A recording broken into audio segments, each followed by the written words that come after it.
and with the trade flow change, naturally somewhere if something was coming, so Russia capitalized on that opportunity, and then Russia captured the Indian market because they also were looking for some other continent than where they were earlier supplying.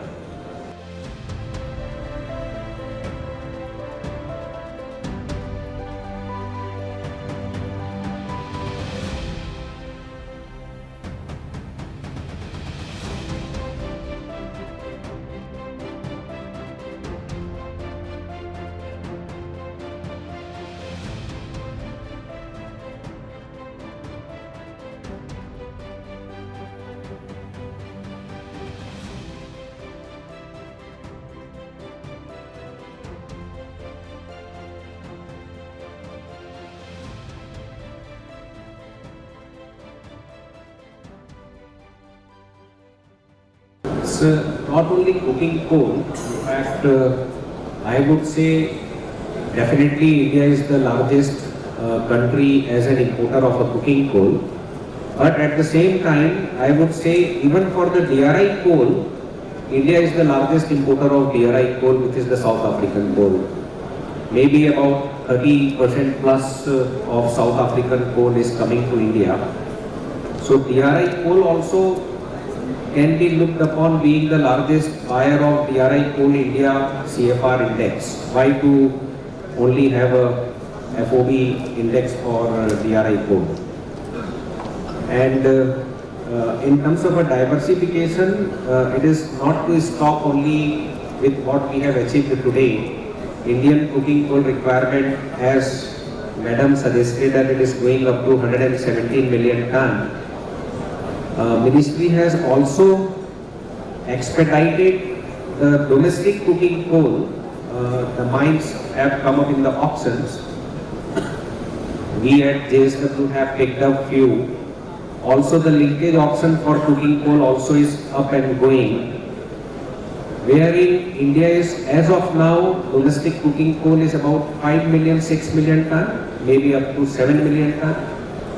And in next 2 years' time, duly washed, we are expecting this tonnage to grow as large as 20 million ton. So the upcoming requirement of going up to 117 million ton.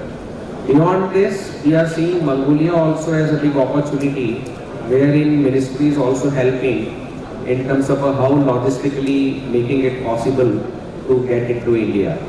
So all this will help in terms of meeting up the requirement what India has. And even Australia, we are informed, even though because of the weather conditions they fell down from 180 million ton production to 150, and they are very likely by next 1 or 2 years they will go back to 180 with the new expansion, brownfield expansions, and in the good weather conditions. So they are likely to come back to 180. So this particular thing will be very sufficiently met. And Mongolia has been the biggest supplier to China today. And if it happens for India, that will be added to the diversification. And with the trade flow change, naturally somewhere if something was coming, so Russia capitalized on that opportunity, and then Russia captured the Indian market because they also were looking for some other continent than where they were earlier supplying. So it was a win-win relationship, and we believe it will continue in the interest of India and Russia both. Primarily इसका impact देखने मिलेगा हमें iron ore में और steel के prices में. सो iron ore की prices will accordingly come off and the steel prices will get a support.